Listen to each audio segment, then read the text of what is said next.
agriculture, history, religion, family, and technology. Focus on Liberia uncovers and showcases the best of Liberia and shows the world the truth about Liberia. We educate, elevate, and promote all things Liberia. We conduct interviews, panel discussions, debates, and more. Tune in to Focus on Liberia on Facebook and YouTube and be a part of the stories that make up the news. This is Focus on Liberia, and I am Dennis Jack. Ladies and gentlemen, welcome to another edition of Friday Night Debate. We have some great minds over here. We got some current event in Liberia today. It's going to be one topic and one topic alone. It's very, very busy. It's big, it's large, and we have to dissect it. No sentiments, please. This is strictly analysis as it boils down to what's happening in Liberia. With me is my able co-host, G-Talk. What says D about what's happening in Liberia today? And then we go on to Mr. Kessley, and then we're going to go down to our own Robert Gagwa. G-Talk, take it from me. Hello, everybody. Welcome. We are excited to be here tonight. Like Mr. Gaiman said, a lot happened today. Lots of stuff. Rescue the rescuer. Whatever it is, we're going to dig into it tonight. It's good to be here. Thank you. Ladies and gentlemen, before I go to Mr. Kessley, I am asking you to please do us a favor, share the show. G-Talk in your inbox. Mr. Kessley and Mr. Gagwa, same thing here. Let's share the show. Make sure that everybody gets a chance to participate, ask the question, make their comments. It doesn't matter what your comments are. Our skins are so thick over here, there's nothing you can say to anybody here that will rattle our skin. Nothing. It wouldn't happen. Mr. Cassidy, how are you doing there, sir?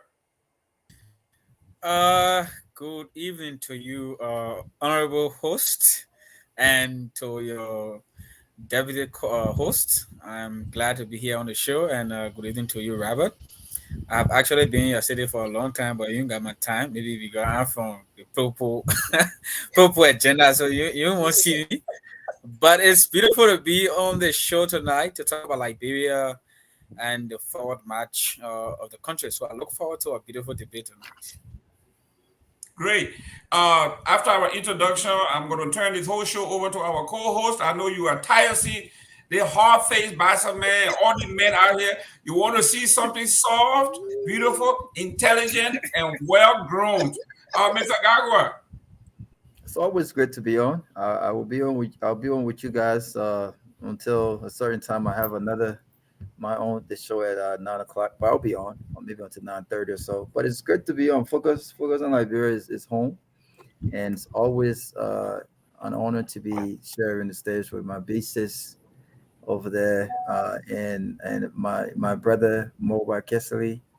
Cassidy, it's good to have you in America, my man. But you're in the real America now. You gotta let me know. I mean, we're busy out here, man. I didn't know you was in Atlanta. So let's link up. Let's link up, okay? Good to be on. Look forward to discussing the issues. Great. I'm looking at Robert Gagwa's face.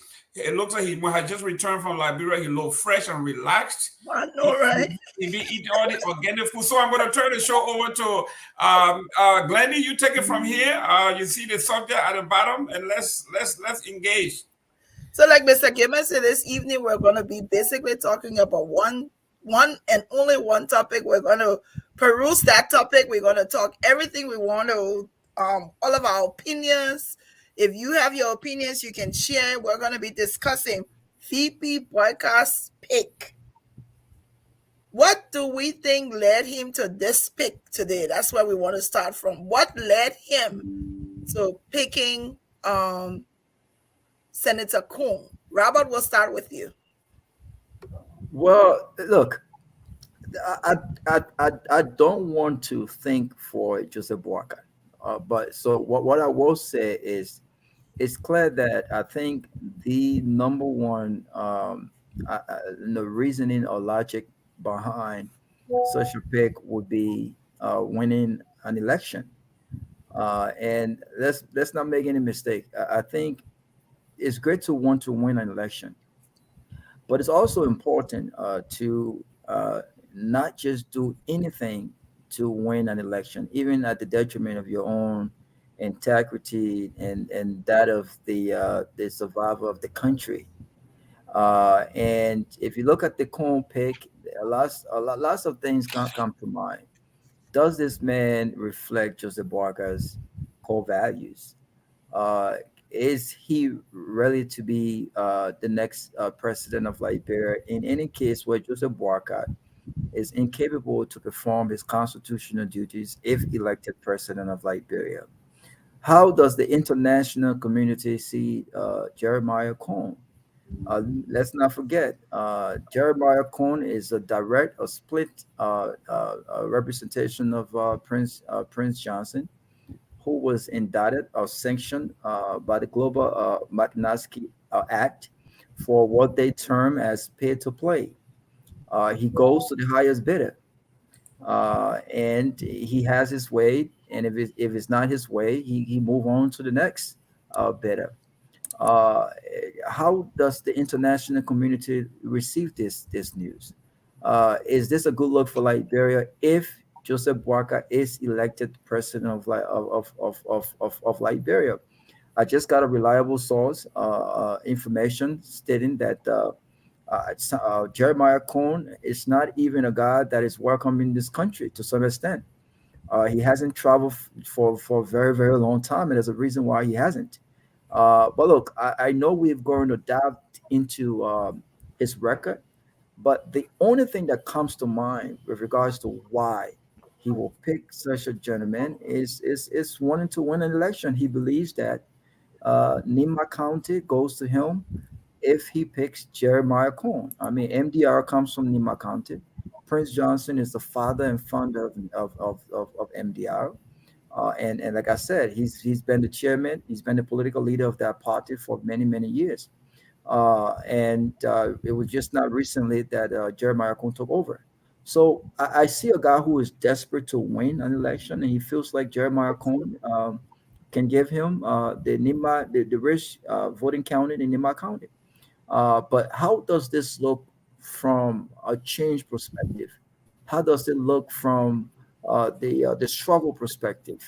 How does it look from the poor man perspective? How does it look, most importantly, from the international perspective? And so we'll dive into that. Yeah, I think I wanna follow up on before I go to Malba to say to chime in on that question. You made mention of. I want to ask you, what do you think? How do you think that Senator Koung would complement Ambassador Boyka? What do you think? I mean, knowing from what we know, I mean, we know very little. For me, I know just a little bit, and I've done a lot of reading today about him. But it's like, how do you think that they compare? Do they have anything in common? How would they complement one another? I don't think that they do. I don't think that they do. In fact, it was just about a month ago, when he was asked who they would support when he said that he was being petitioned to run for president, and he said that they have all option open in his words. There was a strong possibility that Ms. G thought that if Khan was not the pick, the political party would have still been open to continuing the collaboration or the coalition with the CDC. And so when you looked at what the Unity Party have shown Joseph Boakai to be, a man who is not corrupt, a man who is poor because he has not stolen from the Liberian people, a man who cares about the people, and I'll use that words, a man who is on a rescue mission. And you cannot compare that in any stretch of the imagination with Jeremiah Koung. Jeremiah Koung is, matter of fact, was referred to as a man who steals. You remember when he collected 400,000 of the 700,000 from the CDC government for election in Nima? He did so without the blessings of Prince Johnson. Prince Johnson went on the radio. There are tapes that have been played, and basically said, "Why would you collect $400,000 for election purposes without me being there?" Yeah. And he said to the people, "Go and eat his money," because he's all about himself. In his words, he's greedy for power. He would do anything for power. He steals. You remember when there was a song about Thomas Fallout, roll, roll? Who else Yes. name was called at the Capitol? It Koung. was Jeremiah Koung, roll. And so when you take a man who has a very tainted record with regards to corruption, and you align him with Joseph Boakai and everything that has been said about Joseph Boakai and what he stands for, there's nothing that compare in character, core values, other than a camp that is so desperate to win the next election that they will do anything to win the next election. This is exactly what it's about. Yeah, I know Mama has to step out. Mr. Gilman, what do you think led Joseph Boycott to this pick? Well, in contemporary politics, every war room, just like in a business, you put everything on the table and see what do you have. The number one requirement in politics all around the world is funding, finance. Do you have the resources to run? We're not talking about a district-wide election or county-wide. We are talking about nationwide. So the pro for bringing Jeremiah Koung on would be the ability to bring resources. If you're looking at Jeremiah Koung, his business dealings, whether they are legit or not, you heard other folks say he get money from illegal body transplant, body parts. Some folks say he has businesses, and he's also connected to some other businesses in Nimba, people to whom he can go and borrow huge sum of money in hope of paying back. And he uses himself as a guarantor, saying, listen, even if we lost the election, I'm still in the Senate. I will be able to pay you back. I think there were rumors. We don't have the hard facts, but we heard that it was Jeremiah Koung that put up $258,000 to sponsor this event today. That kind of money could not come from Yomli Kanga, could not come from anybody else but Prince Johnson and Jeremiah Koung. So the pros of picking Jeremiah Koung is strictly a resource reason. He has the deep pocket to sponsor this after he has fallen on bad times with Benedict Urey, who have bankrolled this thing for the past 7 years. So yes, resource-wise, it makes sense that all his wealth have drawn dry. Urey could go couldn't go any further. I mean, he had drained everything he had for the past since 2016. He'd been carrying Joseph Boakai. Joseph Boakai found a new water hole, and that was Mr. Jeremiah Koung. So this is where he is. So the pro there is that Jeremiah Koung has the resources. He's in the house. He's been there for a while. He can guarantee his position to any creditor and say, I will pay you back even if Joseph Boakai doesn't win. I take full responsibility. I am still in the Senate. I will be able to raise the money. That's the pro. The con on the other side is, they say, heaven is the head that wears the crown. So now that you have Jeremiah Koung putting up all this money, you now have to deal with his liabilities. As we saw today on that podium, Jeremiah Koung, for you and I and everybody else that went to school in Liberia, civics says the government and the family begins at home. If you are going to run a country or a nation, it runs from your home. It starts from your home. Jeremiah Koung did not introduce his wife, if he has any, did not introduce his family, his children.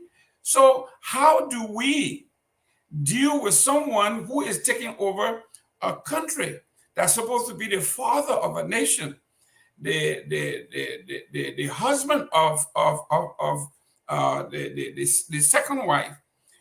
The man is coming to the public glare with no sense of family, no sense of community, no sense of belonging.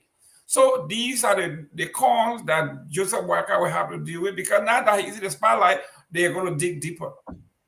Yeah, I what I'm hearing is almost like the sole reason we're assuming that the sole reason for this pick can be related to finances, money issue. Obviously, everybody knows that Joseph Boakai has been broke. He said it himself. He says he has lived on loan. And not only have he lived on loan, when they ask him, what have you done? I think Councillor Bronskin said it. Said the man is very mean and even mean to himself. He says, Joe is not any other person. Joe is not a regular Joe. He said, don't be fooled. Joe made more money between 2011 and 2016 than the whole country of Lofa. Then he went into the budget. He said Joe Boakai budgetary allotment were 2.9 and 3.1 million over 3 years. So he made about 9 million, close to 10 millions. And the budgetary allotment of Lofa County was $200,000 a year, multiplied that by 3, less than $1 million. So he is saying, don't be fooled. Joe is not the regular Joe, but Joe is just mean and selfish, and he playing possum. He playing poor, but he's not poor. Yes, it is the fact that it's easier to use somebody else's money. It's like using somebody's mouth to chew pepper. You don't want to chew the pepper in your own mouth, but you use somebody else's mouth to chew your hot pepper. That's what it is. If this election is lost, which I know is going to happen, he can now say, well, I didn't borrow any money from you. It was Koung that knocked his chest and said he guaranteed he was going to pay your go to Koung. That's what it is. Yeah. Can you, Mr. Gimmon, can you let Mulba in? Are you able to let him in? So I can't answer that. So let me just go back to Robert. It's I heard you saying something like it's a party or a group of people who was going to do all they wanted to do at all cost to trying to do what they could to win an election, trying to do what they could to, and didn't matter. It's almost like would it be a fair assumption that it's almost self before country? Yeah, absolutely. I think I think that's exactly what it is. And you know, the funny thing about it, we were on this platform and other platforms where you've already seen members of the Joseph Walker camp Yes, prepare themselves to defend yes. Jeremiah Cohen. Look, the question was raised about how do you now question the CDC-led government for having 3 top former government officials sanctioned as a result of corruption, but you are picking a candidate that is a direct representation of a man that has also been sanctioned in 2021 for pay to play. And one of Joseph Boakai supporters said on this very platform, people don't care about corruption in Liberia. People don't care about these things. Many Liberian people don't care about what the international community thinks. But when those top government officials were sanctioned, they made a political argument that this government could not be trusted to fight corruption, one, and could not be trusted to adequately represent Liberia and its people in the international community. Yet now they have picked someone of similar character. I'm not sure if you can recall. Jeremiah Cohen was co-chair on the Ways and Means committee in the Senate, and his colleagues did not trust him at the time. Thomas Fala was chair, and he was co-chair. There was an almost $300,000 scandal of misappropriation of funds allegation that was brought up, that was spent on for personal reasons, and his own colleagues, mind you, most of those guys in the House and the Senate are massively corrupt. Mm-hmm. When those people see you as even more corrupt than they are, then you have a serious problem. And so I cannot comprehend or think of anything that points to any core values, any principal issues.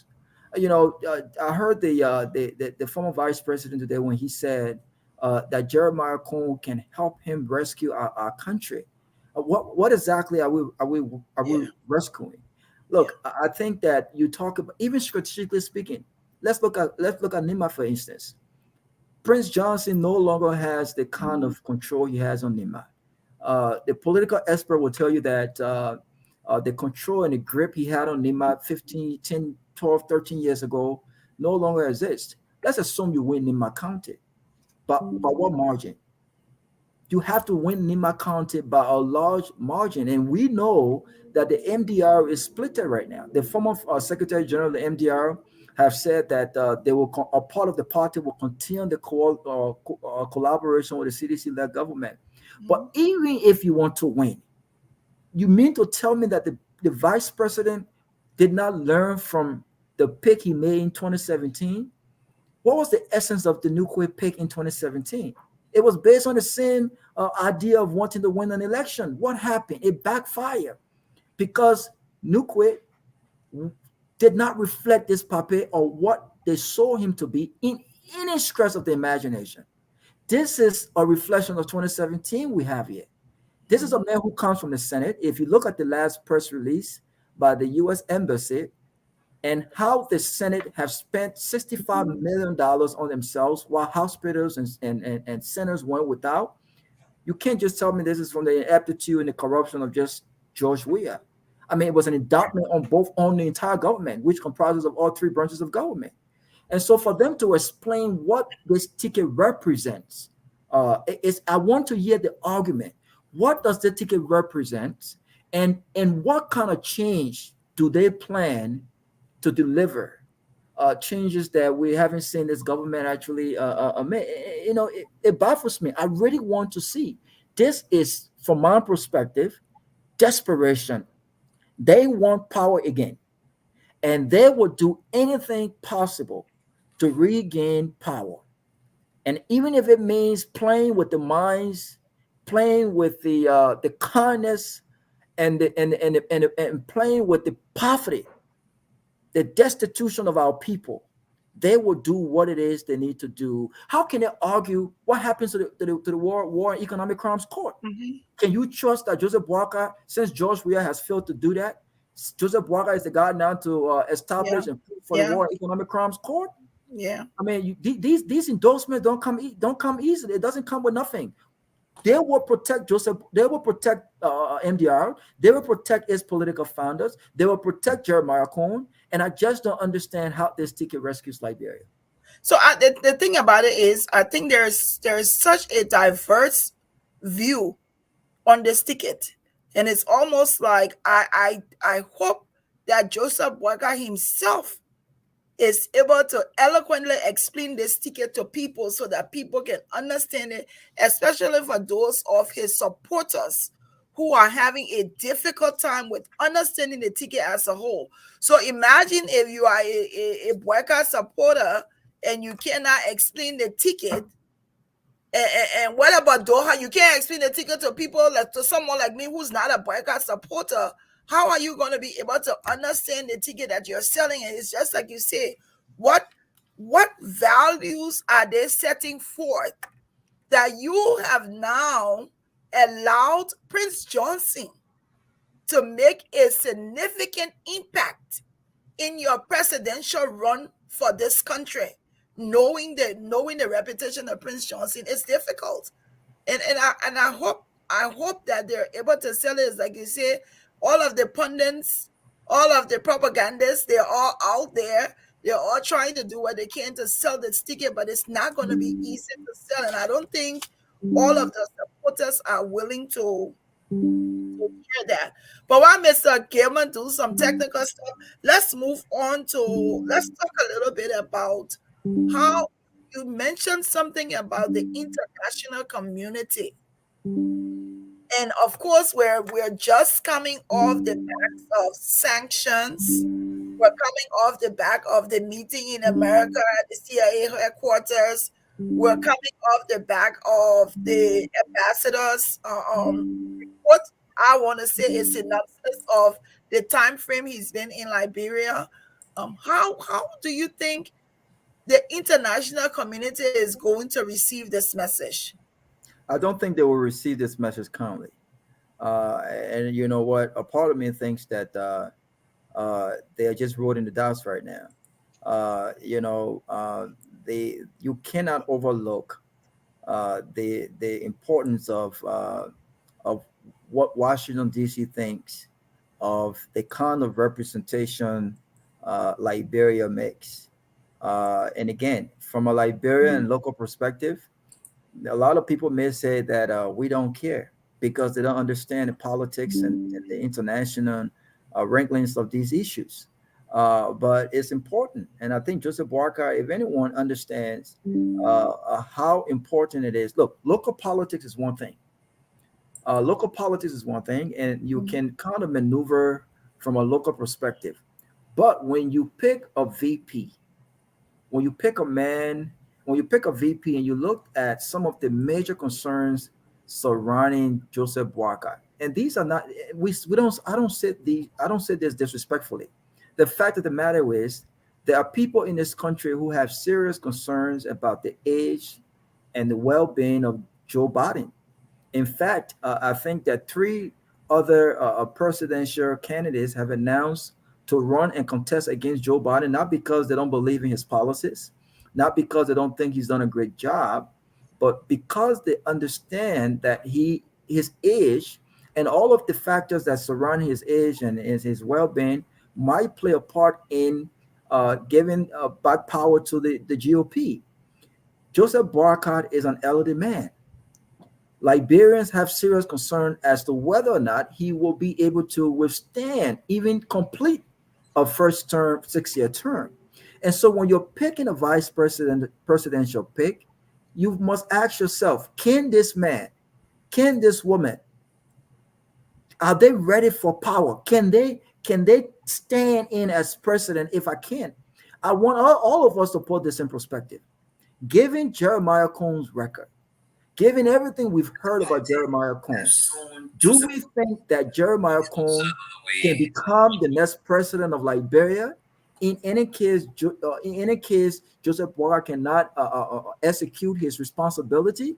I don't think so. Do we think that the international community understands who this person really is, other than knowing his record as a senator? I don't think so. So when you ask me about the question relative to how would the international community receive him, I don't think that they will. I think that they're frowning on this pick. Not only do they not know this man much, but if you just look at his record, he is not a representation of what the change actually is. And you cannot separate Prince Johnson from Jeremiah Koung. And I think that's the point. You cannot separate Prince Johnson. You can't say, well, this is not Prince. No, this is Prince Johnson. This is a true reflection of Prince Johnson. And guess what? Jeremiah Koung has a lot of respect for Prince Johnson. There was a reason why he did not mention Prince Johnson's name today amongst those he thanked, even though Prince Johnson was seated right there. There's a reason why Prince Johnson was not seen seated next to Joseph Boakai today, because they knew that the international community were watching. But guess what? There were cameras that captured Prince Johnson sitting right there before the crowd came up. In fact, they told him to move further away from the face of the cameras. Why are they doing this? They're doing this because they understand the international community does not have a good relationship with Prince Johnson. But they took a risk. And this risk will hurt the Liberian people if this ticket is elected president and vice president. Okay. All right. Awesome. I see Mr. Gonglo just joined us. Thank you for joining, Mr. Gonglo. Yeah. How are you doing? I'm sorry for joining late. I'm normally now on the show on Friday. I'm usually there on Thursday, Tough Talking Thursday. But I saw the link sent, and when I was watching you guys, it seemed like most of the people who were expected to appear didn't show us. So I said, okay, all the Boakai people going hiding tonight. Yeah, so I said I can join my friend, my brother Bob here, and we chat on this issue. All right.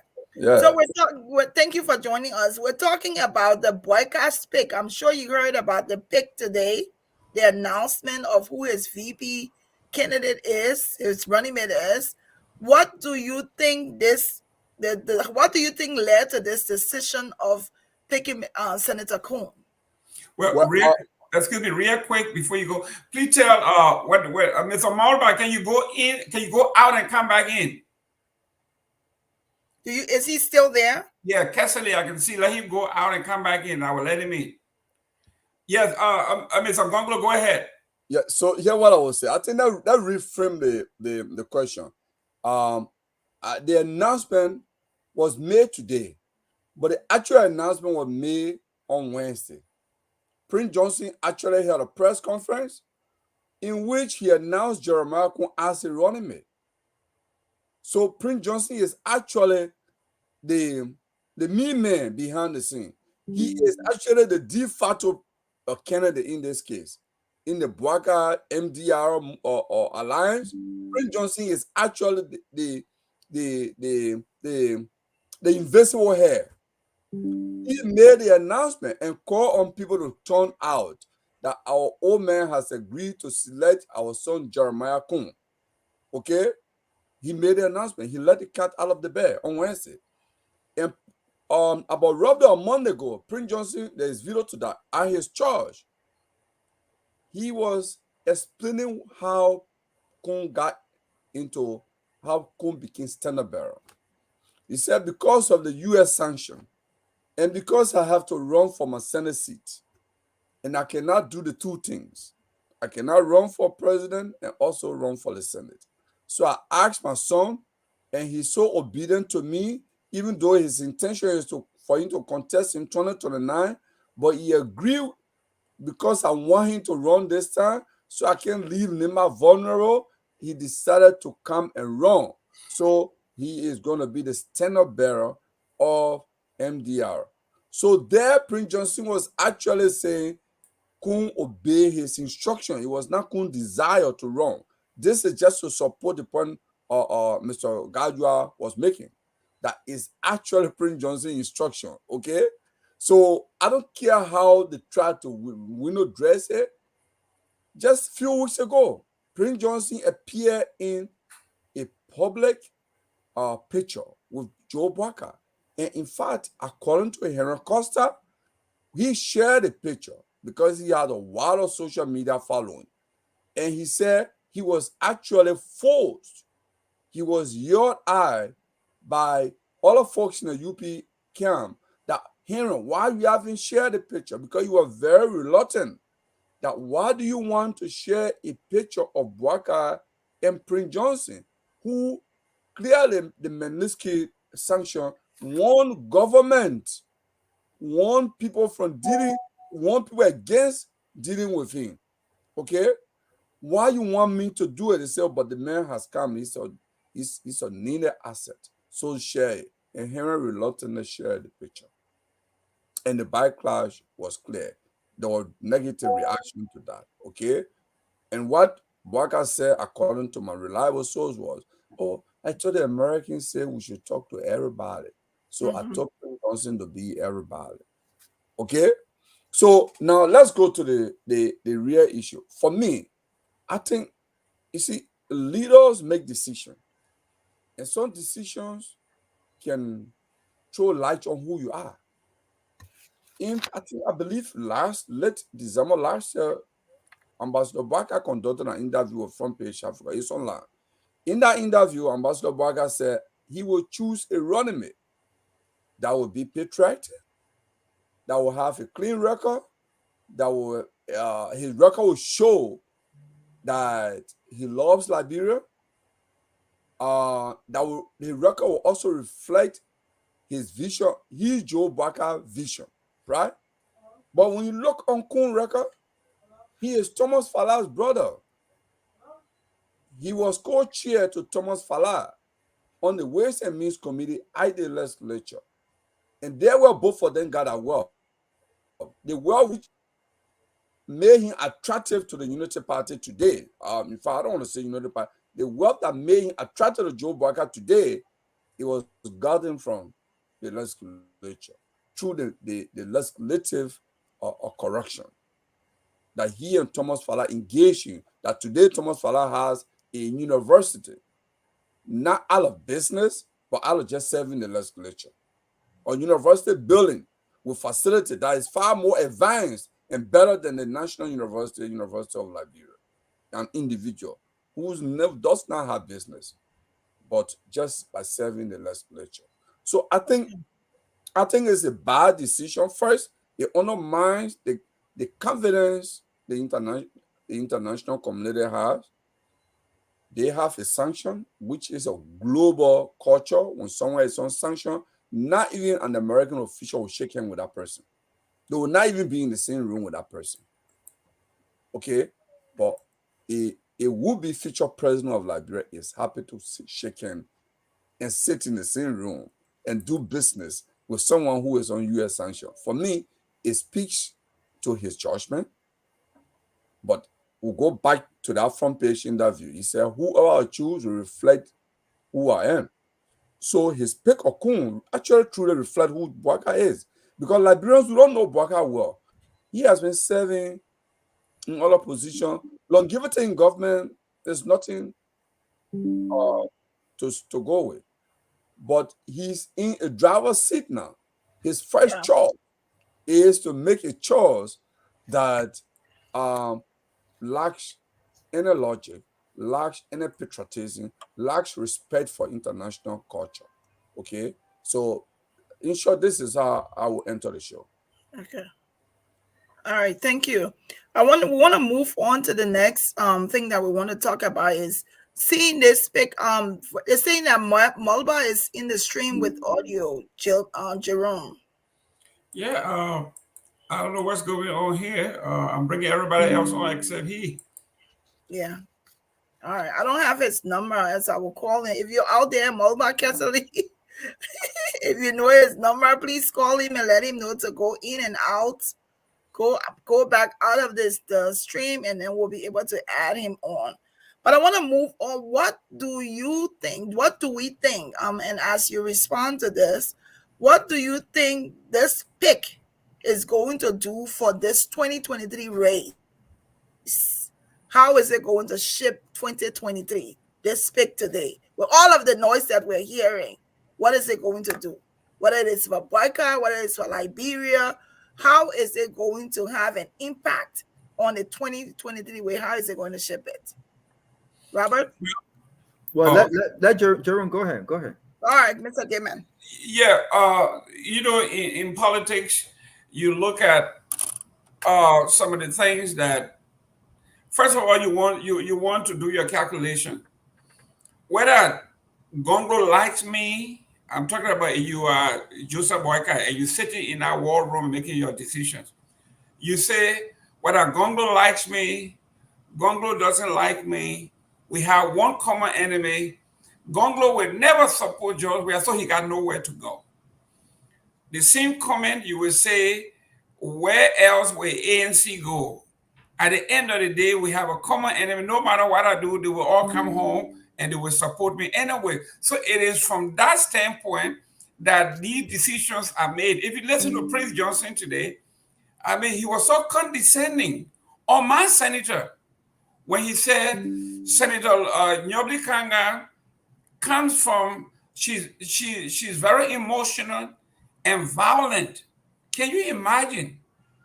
Prince Johnson is saying Nyobli Kanga is emotional and violent in the Senate. She said, this is where cordiality counts, where we are civil and respectful to each other. This woman took hot cup of tea and wasted it on another colleague, Sir Joseph, as though she is mentally deranged. Right. She is not stable. Who is saying all of those things now? Who's saying those things? Prince Johnson today.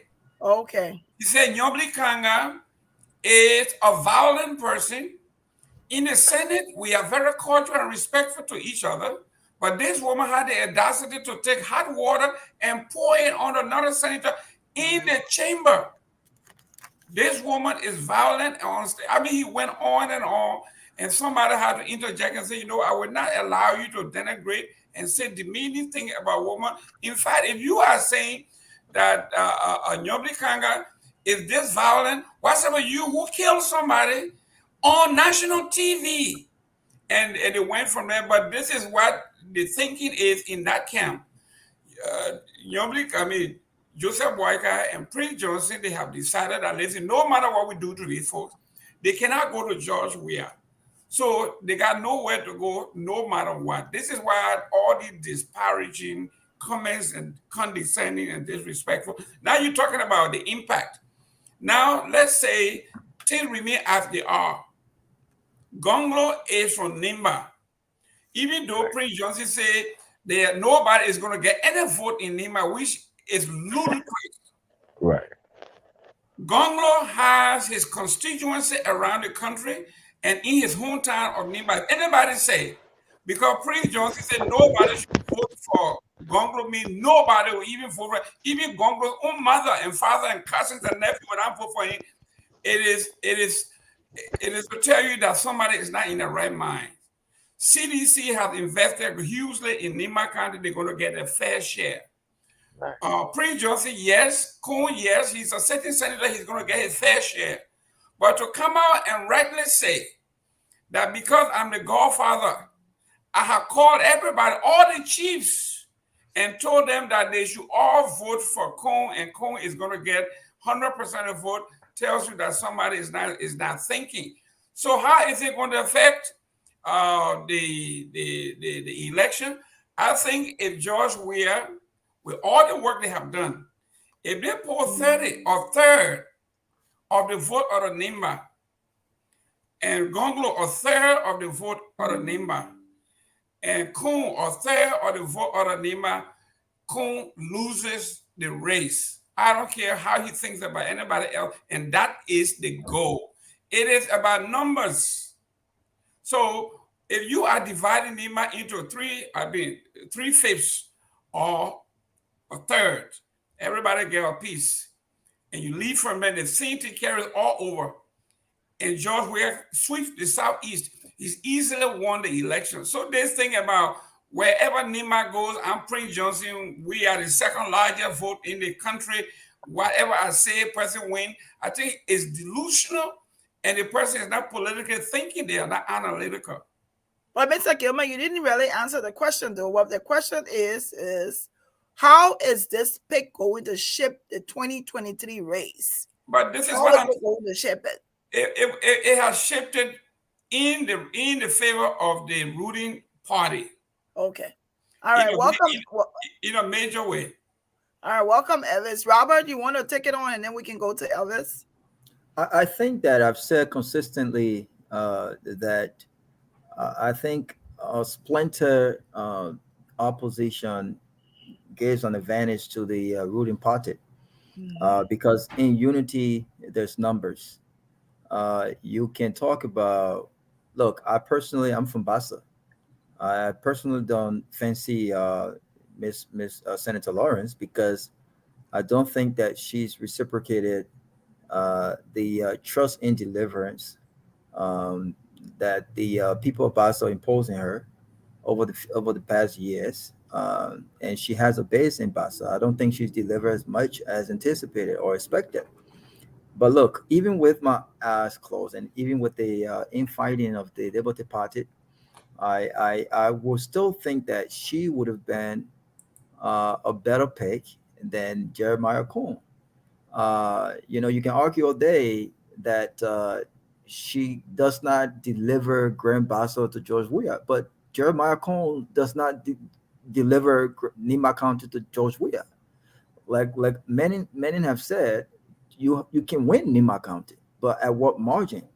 If you're winning Nimba County at 40 and 41%, that means you did not do well, because the Southeast can make up for the numbers that if George Weah and CDC are able to pick up a lot of votes from Nimba, can make up for the numbers elsewhere. So what else can you make up from the fact that you did not win at a margin that you're supposed to win? So a lot of things here are up for grabs, but I think that a opposition party that is not united, I think the best path to defeating George Weah, I've said this consistently 2 years ago, was the CPP collaboration. I thought that was the best path. I thought that Joseph Boakai would have shown some kind of leadership as the elder in the room to say, look, we would not allow ourselves to go to court and publicly disgrace each other and publicly fight each other when George Weah here is the enemy, right? We should be fighting George Weah. They did not. They threw in the towel. And so it was important that they pick a ticket that threatened a first round victory against George Weah. A lot of them have talked about this first round victory. I've said consistently, I think the best path here would have been Alice Cummings, even though Alice Cummings have said he wants to be president of Liberia, not vice president. But I thought that if Joseph Boakai was a serious leader, he would have convinced Alice Cummings. I still thought that if he was a serious leader, he would have gone out there for Gonglu. If you want Nima counted, I think Gonglu is a true son of Nima as opposed to Jeremiah Koung. He doesn't come from Nima, even though he has, he was raised out there. He's invested out there, but he's not from Nima. You still have Gonglu. Gonglu can still take a lot of numbers out there. Apart from that, Gonglu is seen by is embraced by the international community. A lot of people in GC like him. He may not have money. He may not be a popular guy, but he's a very intelligent man. He understands governance. He understands government. And I think that when you look at his record in a country such as Liberia, where massive corruption is the order of the day, I think that he's better. He's a better pick. Look, let me be crazy for a second. I even think that even though Henry Costa, I don't believe is a guy who is ready to be president of Liberia or vice president, I still would have picked Henry Costa over Jeremiah Koung. So the question here is, what is the rescue mission? Is the rescue mission centered around self, or is it truly about unseating the ineptitude, the massive corruption, the true representation of our country internationally, everything that is wrong with this government that they've argued? Or is it just about returning to power where a few Unity Party boys missed the opportunity to really go out there and fish? They want to fish. Some of these guys have not gotten jobs since 6 years ago. What is it about? And if you look at this pic, it tells you, it's very telling. It tells you that they want to return to power, to continue where they left off. This is certainly not about Liberia. And so how does it ship this campaign? I think if I were George Weah, I think if I was CDC, I'm somewhere clapping, I'm somewhere laughing. This is the pick they actually wanted. This was the strategy. They wanted Jeremiah Koung. They did not want Yomi Kunka Lawrence. They did not want Gonglo. They did not want Alice Cummings. They wanted a guy that they could argue it's not a difference from them. And the opposition cannot argue that. We are the ones to change, that we want change. George Weah is not. They can't argue that now.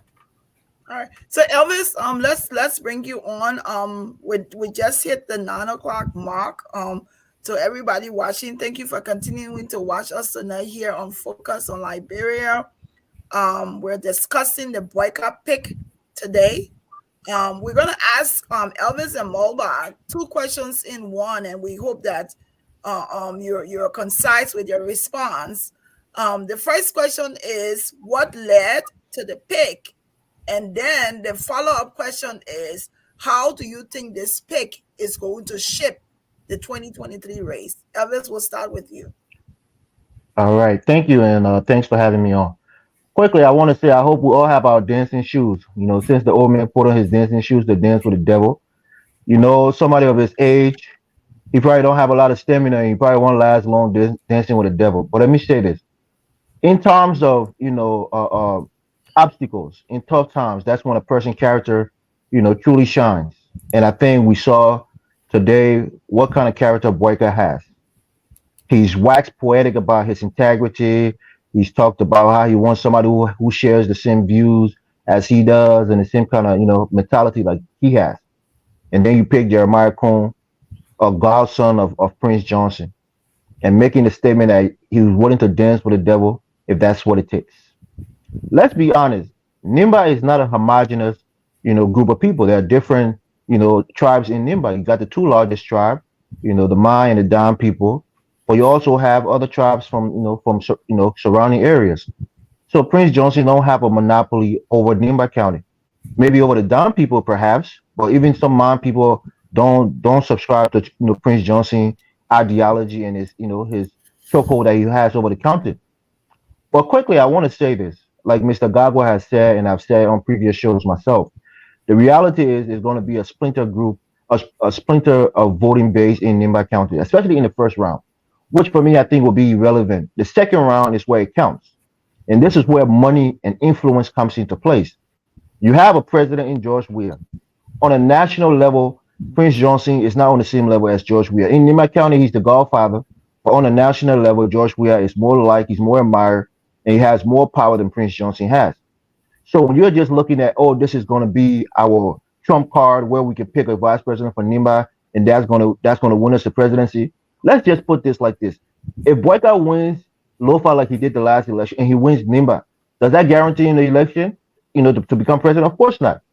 There are a lot of numbers. Mr. Gonga is the statistician on the show. There are a lot of numbers that comes into play.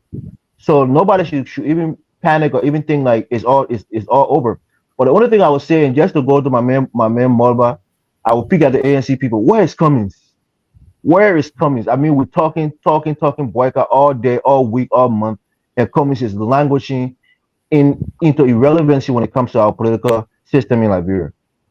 So You I know know, you were going to go there with Cummings, Elvis, but we're focusing on the pick tonight. I know. Yeah, I'll respond to You are that. picking a direct let me from respond. Moba Kesley. Let me I respond. But know my point is, he the way we at the end of the day in the second round, especially the way we reflect on in terms of the election is money.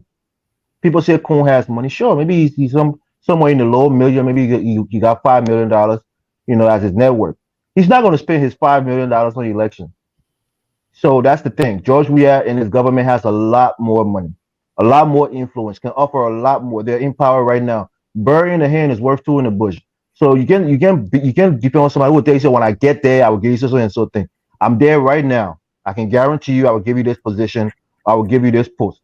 So the reality is George Weah is all going to work. It's going to work out for the president. So even if they win Nimba, which again, this is not an electoral college where if you win one state by one vote, you get all the electoral vote in that state. Yeah, it's not it.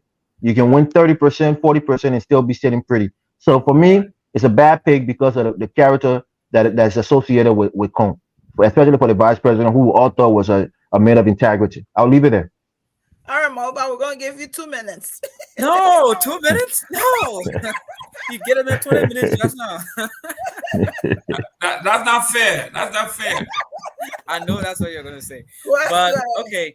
So I know Evers that somebody who can't be dealing with mobile anytime. So let me ask him another question. You would have Mr. Cummings to go to Boakai coronation ceremony today and go be dancing? And you asking where's Ellis Cummings? Are you kidding me? When CDC had their rally at the ATS, where was Boakai? That whole week, who were we talking about? We were talking about CDC. Were we talking about JMB and ANC and the other people? No. That became the political focal point. You people are so obsessed with Ellis Cummings to an extent where you cannot talk about anything without mentioning him. Like I said, Cummings has become the barometer, like that measurement of integrity, of leadership in our country. So Cummings has done a lot. I know people will try to dismiss him and say he's insignificant, but if he were an insignificant person, we won't be talking about him. People would not be asking about him. People see him as a Cummings as that lamp, like that difference. Even Elvis admits to that when he asked, "Where's Ellis Cummings?" Because he's like, "There's the guy who should be doing the work right now. This is the guy we want to see, not Joe That's Boakai." true. He believes Ellis Cummings brings a different idea. He represents a different idea. But then let me leave Evans and go back to old man Joe Boakai.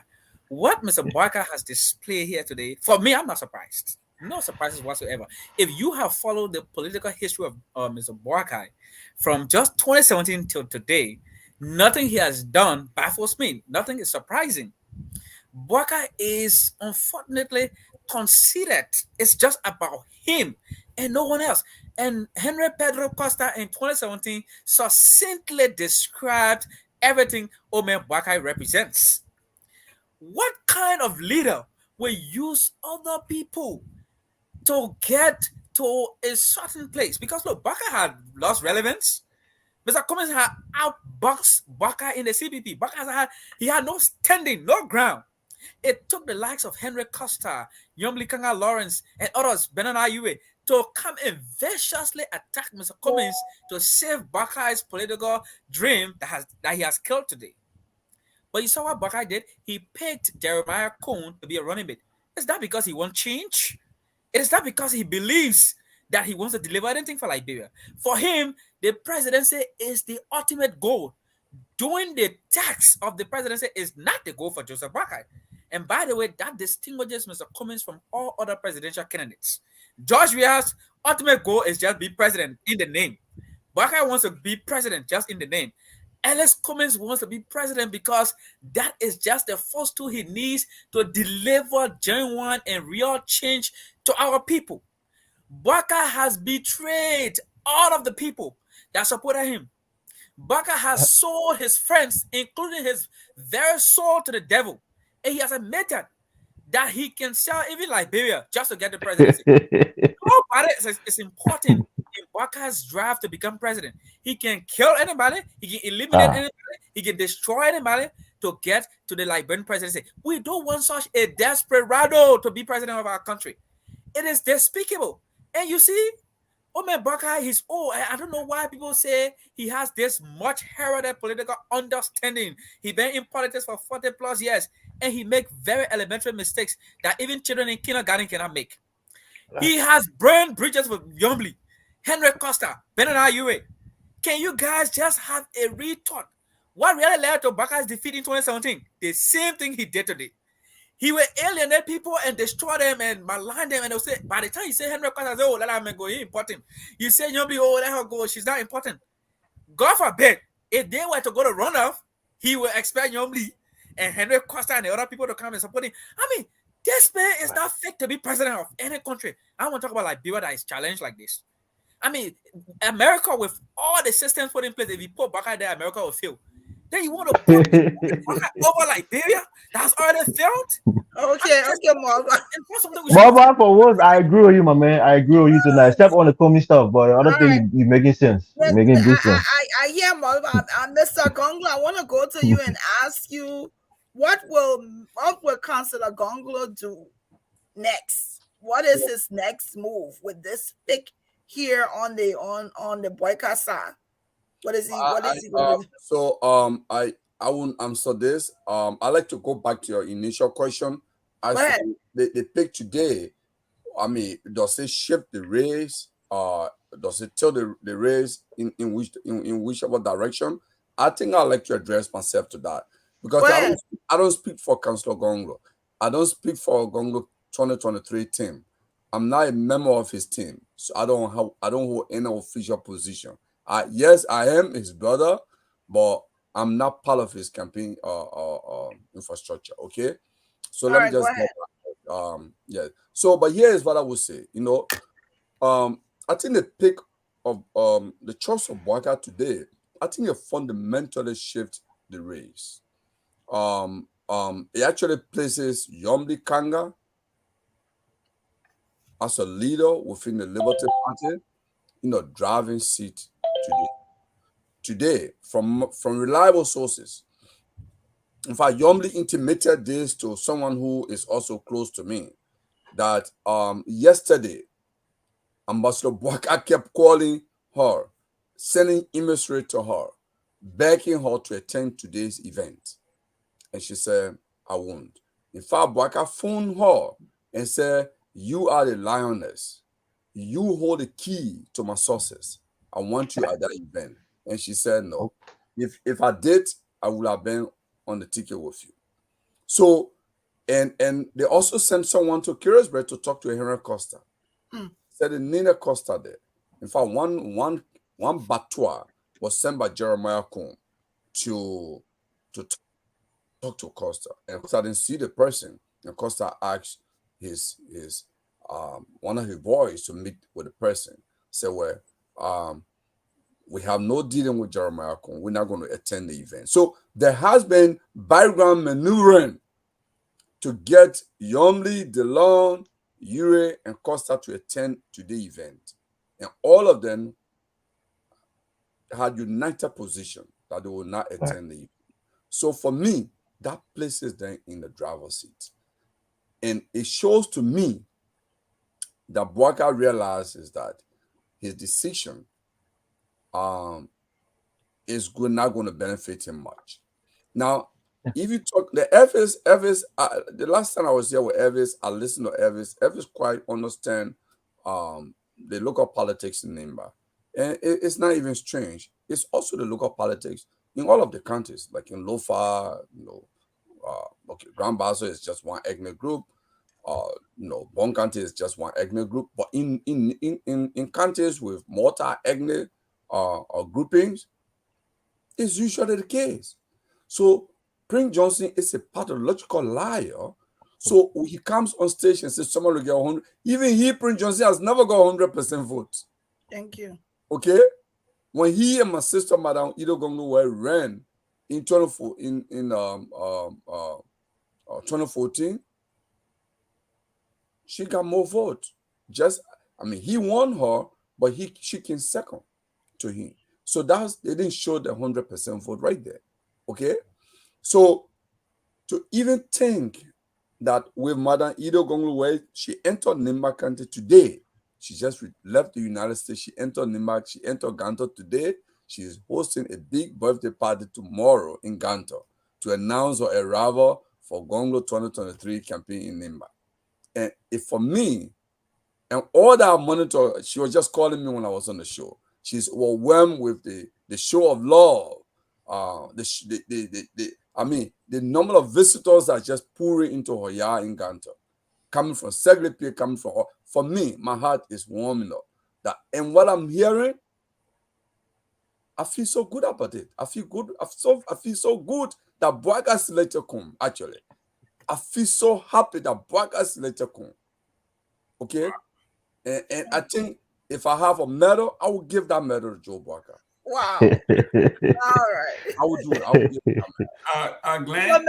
Yeah. Real quick, we have I think Mr. Gagwa was talking about CDC when I got to pick Koung. I will show you the ad that we're cutting already. I don't know if you can see it. You see that? But let me and you see really? And the human parts have been selling. Come on, Mr. Human parts are still. So let me end on this. That's the Jeremiah Koung supermarket of body parts. All right, continue, Mr. Let me end Gonglo. on this. You're done. Propaganda, you come close to truth, but you embellish the truth. This whole thing about human parts, Costa might have just popped it out there. But if you talk to people in Ganto, there is actually a story that people started to believe. There has been that lingering rumor about him. So when he established his clinic, Ganto is a metropolitan. So little towns and villages around Ganto, I went to school in Ganto too, okay? We come from there to come to Ganto. That's the city. We live there by ourselves, not with our parents. We come to go to school there. So one little boy came from a village. He and friends were living together in the room going to school. And he got sick. Why was the sickness? They didn't know. They rushed him to Koung clinic or hospital, as they may say. I saw him again. And that child, they said they have to rush him to do surgery on him, and he died. But guess what happened?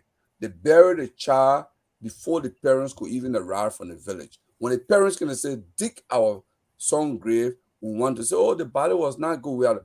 And they have to negotiate in the body.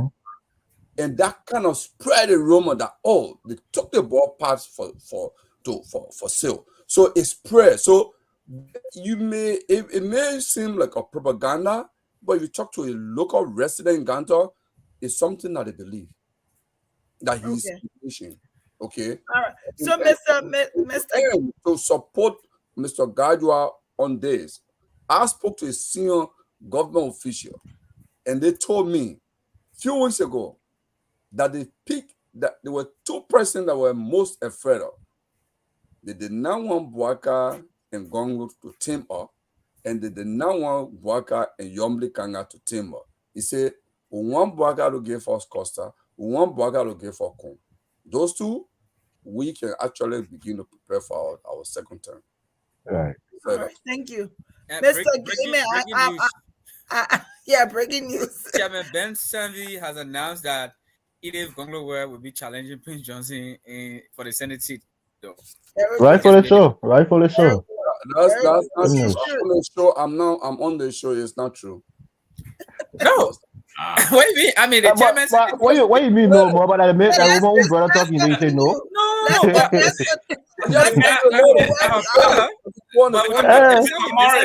It's an executive. But Ben said you know the woman more. Mr. Morris. Ben Sanvi Yeah, is an Mr. executive of the Liberty Party, so both of them have grounds here. No. Mr. no. Morris. Okay, so Yeah, Mr. Gayman, go ahead. Mr. Gonglo just admitted here that he's not part of the campaign team. He's not an insider, so you don't know much. He said he's not an insider. He's not part of the So team. let's continue. Let's No, you see, Boluba, what you did here. Yeah. We're gonna continue with the discussion here. We have to stimulate the discussion. There's a misinformation, so let me clarify that. But the chairman comment is right there. Can you No. pull it All up? right, hold on Let one me second. sense. I know you're in bed with Musa ability. You gonna attack us now? No, Yeah, no, yeah, no. we're not You're gonna not do gonna it. go there. Mr. Gonglo, go ahead. Go There is ahead, Mr. nothing on Gonglo. Madam Ida Gonglo Way, Yomli Kanga Lawrence, Darius DeLong were suspended from Liberty Party together for not paying due. It's on record. And when they contacted her, she said she does not want to deal with Musa. She does not want to deal with any of them. She does not want to be with any faction. So she has remained mute in that crisis. She has refused to attend to any call. So Ben Sanvi is now. Okay, so let me just say this so that we can move on. Let me say this so that we can move on to everybody take a deep breath. We will wait to hear if it is true. We will wait to hear that from Ida Gonglo herself. Until she says that, we're gonna hear from what her brother is saying that is not true. We're having network problem. I'm gonna pour on to speak. Ready? No, it's okay, Mr. Gonglo. So, Mr. Gayman, we want to move. I hate to ask you this question, right? Because it's just going to open a whole can of worms. But I want to ask you, what does this pick? What does we do now? Well, listen, we needs to go to Calabash or need to go to Johnson Hotel on the beach and be sipping on some champagne or some coconut water and let these people dukes it out. We got no fight.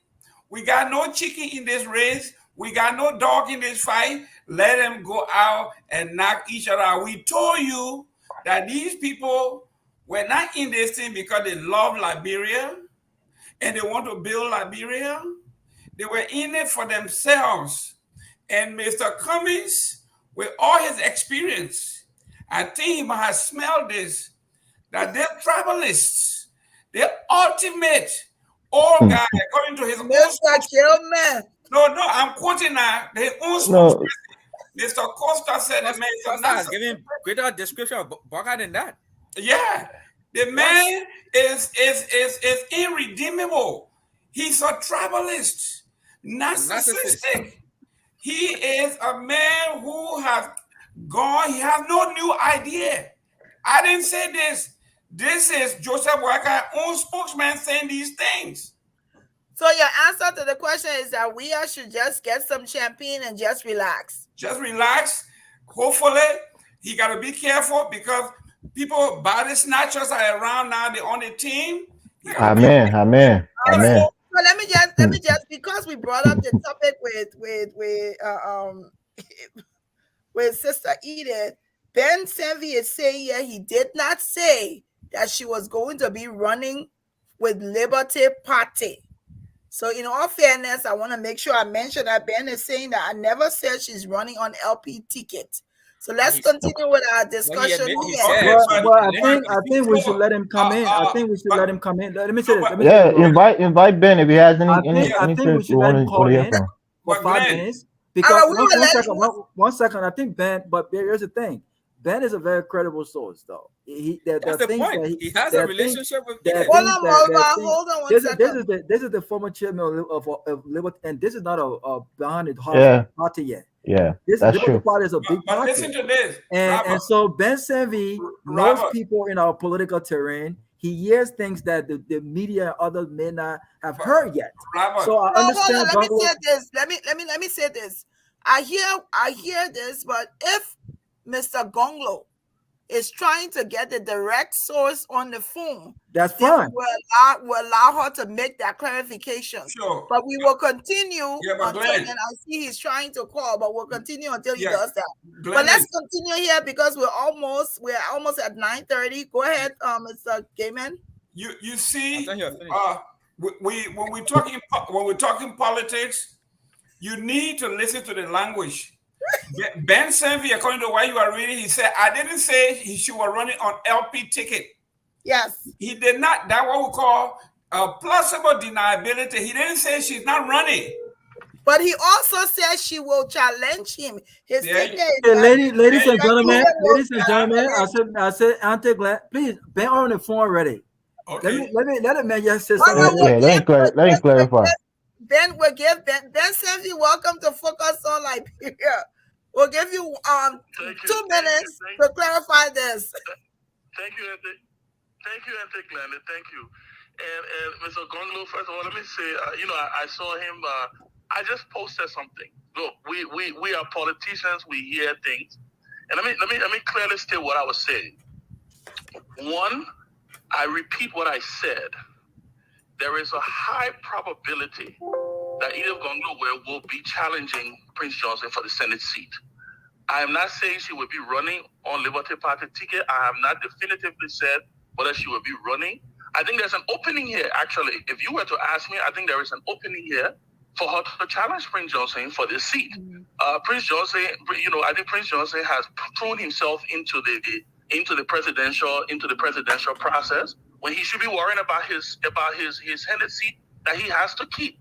And it is on record that the only person who has given Prince Johnson the run for his money is Edith Gonglo Ware. And so when I state, like I said, there's a lot of conversations going on. I'm not saying I am not confirming here 100% that she's going to run, but I am saying, don't be surprised if that happens. So maybe that's what I should have said. But I understand, Mr. Gonglo, this has nothing to do with Liberty Party. Absolutely nothing it has to do with Liberty Party. So I just want to make it absolutely clear. I have not spoken to Sis Edith. In fact, funny thing, we were on the same flight. And I finally realized that we were on the same flight. Actually, when we left the airport, after we left the airport. But I wish my big sister Edith Gonglo well. In fact, I'm going to Nimba tomorrow. Thank God that he told me that she's in Ganta. On my way to Saclay. Go to the party. And see if I can go and tell her hello. All right. Okay, so we got that. I think Ben is besides he's a political commentator. So what he just said is exactly what political commentators do. They re-event, they retreat, the training issues, and then project. So it's not like he spoke with Madam Way and Madam Way. Yeah, but I think he clarified that. I mean, he made Modiba was so definitive. Yeah, Modiba was adding more meat to the bone. All right, so Ben, I was just on the line with a woman. Mr. Gonglo, we've exhausted our time on this topic. Yeah. We want to move on. We want to move on, please. Okay, no. We want to now ask. You see all the trouble you brought, Modiba. We want to start with Elvis. Do you think this topic here, I know in 1 minute, I'm going to put my timer on 1 minute each, Modiba. Please don't spend more than 1 minute. What do you think is going to be the next move for Costa, Ure, Yombly, and Dillon? What's the next move? Thank you. For Yombly and Dillon, I think it's time for reconciliation. And I think Cummings should push Musa Ability to make that reconciliation. And maybe Yombly could be a running mate to Cummings. I think that could be a play for him. I think that the door is open and he should try to reconcile, the party, the Liberty Party, and go as a united force. I think it will be a kind of a balance between Koung and Boakai and Cummings and Yumley because they both have strong vice presidential candidates from both vote-rich counties. So I think Cummings can play his hand that way. For Uriel and Costa, in terms of constituency, I don't really know if it really matters except for their money and the influence, especially for Costa. But I think for Cummings, Yumley, and DeLong are somebody that he can probably bring back in his camp. I'll leave it there. Thank you. Let's go to Robert because I know Robert have to leave shortly. What should be their next move, or what do you think their next move is going to be? I don't think that this idea that some of my friends in the Unity Party, this new narrative that if you support a person, then that support should not have a restriction. Meaning whoever he picks as VP, they should just succumb to it. I think that's absurd.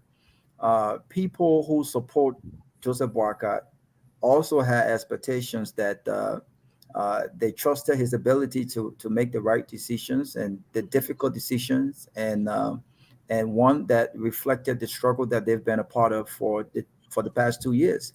And so this idea that he did not promise Miss Senator Lawrence the VP spot, so that in this sense there's no betrayal, is one that is intellectually weak. Betrayal comes in different shapes and form. The fact that you betray the struggle with regards to change, that's a betrayal in itself. The fact that you're willing to pick a guy who is inherently corrupt, in fact, a guy who it's a reflection of that which you've criticized. Every single thing. I mean, be it the sanction, be it the ineptitude of the government, everything they've criticized.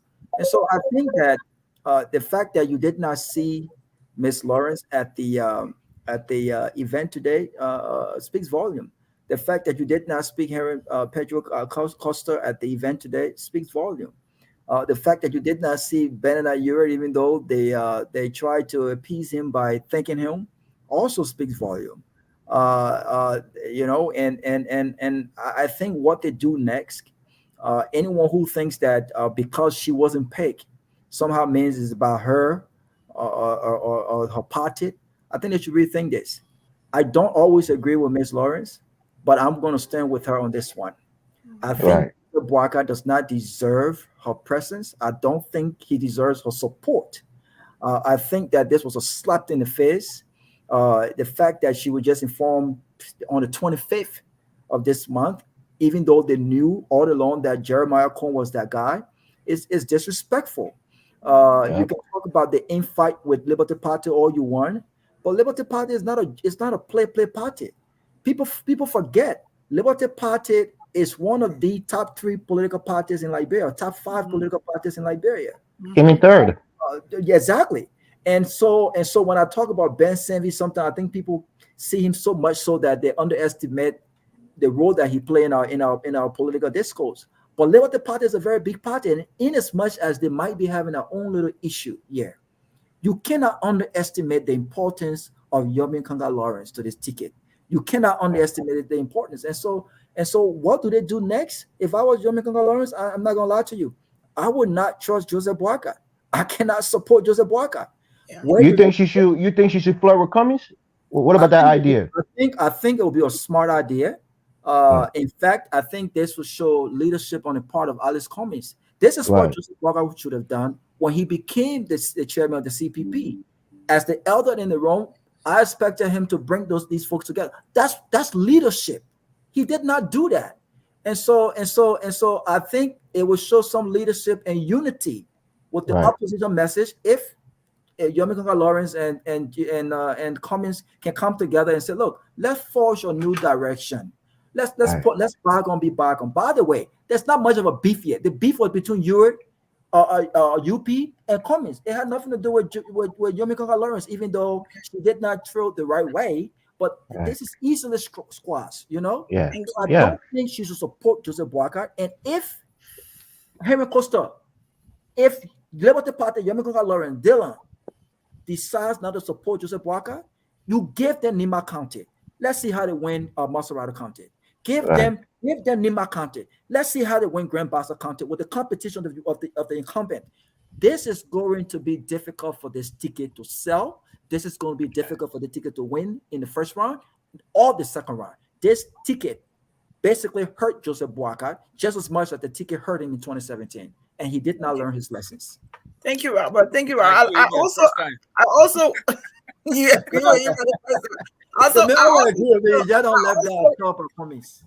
I want to also and just align with what Robert has said is like people are saying, "Oh, Joseph Boakai never asked Yombly personally that, or never told her that she was going to be his VP." I don't think that matters right now. I think if you've worked with Yombly Kanga and you work with Costa and you work with Yuri, I think 3 days before and making the announcement and like Mr. Gomlo said, having Prince Johnson even come out and announce it prior to the meeting he held with Yombly Kanga there, I think it's utterly, it's just disrespectful. I would share the same view also. But I hope that VB Boakai is able to ably sell this ticket himself. Because this ticket that he has chosen, if he's not able to sell it, then that's up to him. I'm gonna go to Mr. Gonglo. What do you think, Dylan? Dylan, Yombly. Okay, Robert. Thank you so much for being here. Dylan, Custard and Yombly should do next. What should they do? And along with Gonglo, what should they do? Well, here what I will say. There's no one candidate in this race who has consistent message that runs to the code of what Liberia is facing. Corruption, massive corruption. Read the U.S. the ambassador's statement. Read the different other reports by international community on the government of Liberia, even on L.M. Johnson Sali. The only man who has consistently fought for the right thing, currently that is in this race, in public service in Liberia, is Constantino Gongo. Darius DeLong, to his credit, he has brought some meaningful changes in the Senate. So if DeLong wants to follow those reforms he started in the Senate, his best guy is Councillor Gongo. If Yombly wants to stand up, stand with Councillor Gongo, because that's the only candidate who has said on record that if I'm elected, 50% or more of my cabinet will be women. He has said that, and he keep his promise. He doesn't mince his words. He keep his promise. So go for him. Okay. The other thing that I would say is, here in the U.S., I've been reading social media today. Muna Faha, we can go on naming the ANC gurus in the U.S. They are attacking Yombly Kanga and DeLong. I don't think they make the game any easier for Cummings. Okay? And for example, if Yombly were to go back to Cummings, she'll be pictured so badly that, she's only stop that. I'll disagree on that, Mr. Gonglo. I think that's propaganda. Trying to play for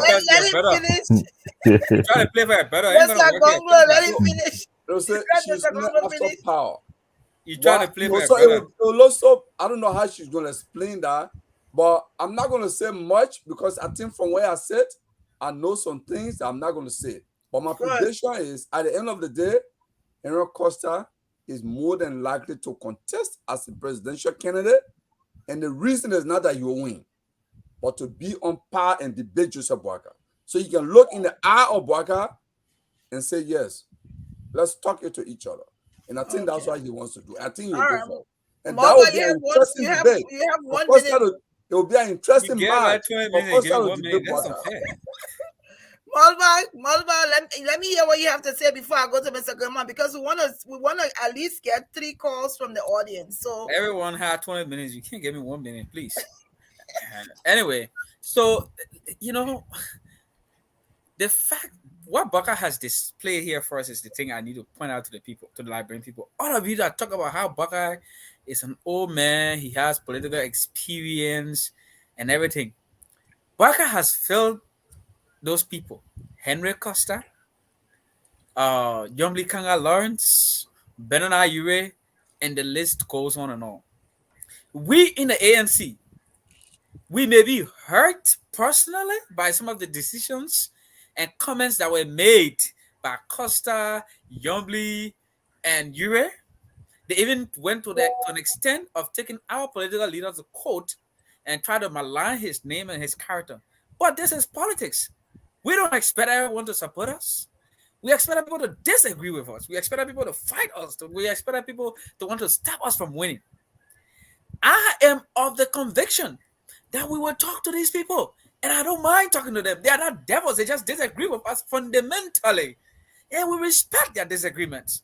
Whatever they have done to us, that's in the past. And if we want to change Liberia, as we always say, it's about bringing everybody on the table and giving them a voice. And that's what Mr. Cummings represents.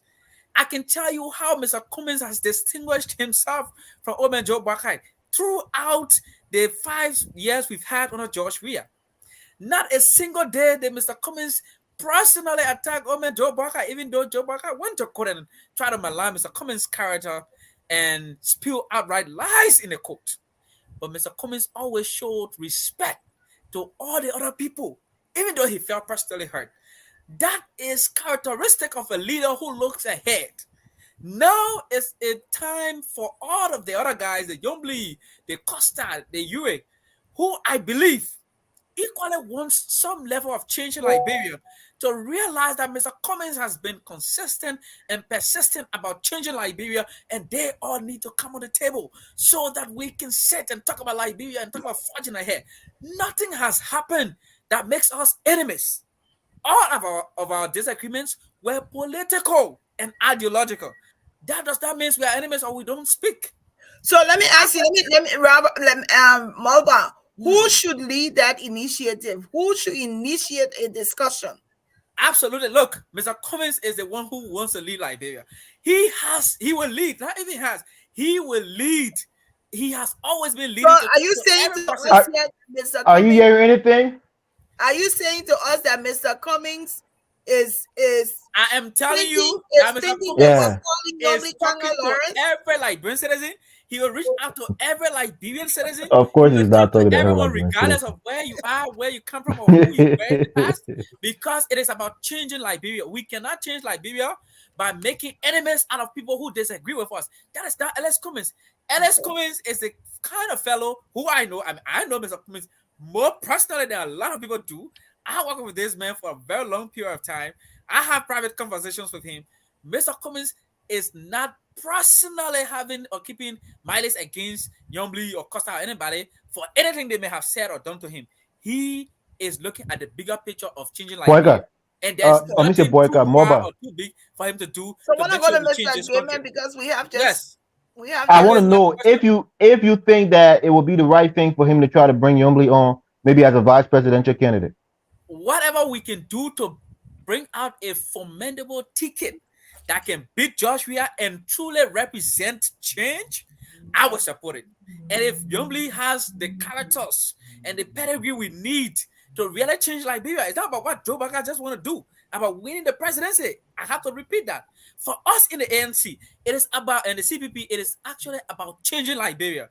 If Yombly represents that change, and which I can surmise she does, because if I'm looking at her statement, she supported Joe Boakai for the bigger picture of Liberia, and to an extent where it fractured her party, and she felt betrayed because Boakai, as for him, it's just about winning. It's not about changing the country. If our objective is about really changing Liberia, that is the objective of the ANC and Mr. Cummings. We will certainly work with her. And at any level, if Mr. Gaiman, thank you, Malba. Mr. Gaiman, what do you think they should do now? Well, this is what's going to happen. CDC is going to win this thing in the first round. No, that won't happen. You know that. Now, if it doesn't happen, I would think for Liberia, right? For the sake of Liberia, we need a formidable opposition. And I do not see that opposition in the Unity Party. I would suggest that Yombly Kanga and Cummings pair up. Yep. And once they do, You are talking about squeezing the Unity Party out. If Yomli Kanga and Komi pair up, and you have we're talking about three warheads here. We are talking about the mighty CDC. We're talking about Yomli Kanga and Cummings. Most likely Dylan is going to gravitate toward that ticket. Right. If you have Dylan, Yomli, and Cummings in one corner, and the CDC in one corner, Unity Party stands no chance. None whatsoever. So if you really want to get back at somebody and teach them a lesson, that's how you do it. Without violence, just squeeze them out. Because listen, when you talk about Yomli Kanga, Cummings, Yomli Kanga, Cummings, Taylor, Weir, the pie is literally gone. There is nothing left for Unity Party. There is no path. So if Yomli Kanga really want to teach Ome Boakai a lesson, I think it would behoove her to partner with Cummings, because even with that kind of formidable ticket, Joseph Boakai may not even get out of the first round. That's Boakai what I'm thinking. He may not even get out of the first round with Delon, Yomli, and Cummings, President Weir and Taylor on one side. Unity Party is not getting out of the first round. The way you pushing the young lady, I smell rattle. That CDC mentor. Okay, all right. That Bassa man also thought this, so don't forget. So let's see if we can, Mr. Gibbon, are we able to take some calls? No, we want to read comments. Okay. No, we got more points. Yes. Yeah, they put a number on the screen. You put a number on the screen. I think they want your calls. So let's read one or two comments. Emmanuel Broy is saying all the Liberian opposition political parties combined, President George Weah will still flog them big time, like whatever. I'm not going to say what he said. I don't want to brag. Sandra Johnson is saying nobody can. I guess he want to say nobody can get Unity Party out of the second round. Huh? Meaning nobody can stop Unity Party from going to the second round, maybe. Yes, I guess that's what he means. Unity Party has gotten herself out of that contest. Elder James C. Bly Jr. for the reconciliation between ABC and JMB. It is JMB who is to take the move. No, I think he means Yomli and JMB and Cummings. JMB broke away from CPP. He went to court against ABC. All right, let's ask another. Arthur J. Peen is saying it appears like these people are seditious in disguise. Which people are you talking about, Arthur? Caroline said, I think Mr. Cummings should not hesitate to reach out to Yomli Kanga Lawrence. Listen, the iron is hot. There's so many things going on. Emotions are rolling. If it is Gonglo or if it is coming, someone needs to reach out to Yomli Kanga Lawrence. People may think that Yomli is not a formidable person. They can say Unity Party think that way. Yes, Unity Party say Yomli is not relevant. And Prince Johnson said today, I'm a Bassa woman, and he was there saying that that JMB told him Bassa women cannot be trusted. I would not. Really? Yes, he said a lot of things today about Yomli Kanga Lawrence, but I'm not going to address that. But Yomli Kanga Lawrence, take it or leave it, is a formidable stateswoman. So it would behoove any one of them, including President Weah, to go talk to Yomli. President Joseph Konto says President George Weah and the CDC are on life support. The CPP is the way. All right, let's go to if Arthur Peen again said, we read that already. So where does Nima go?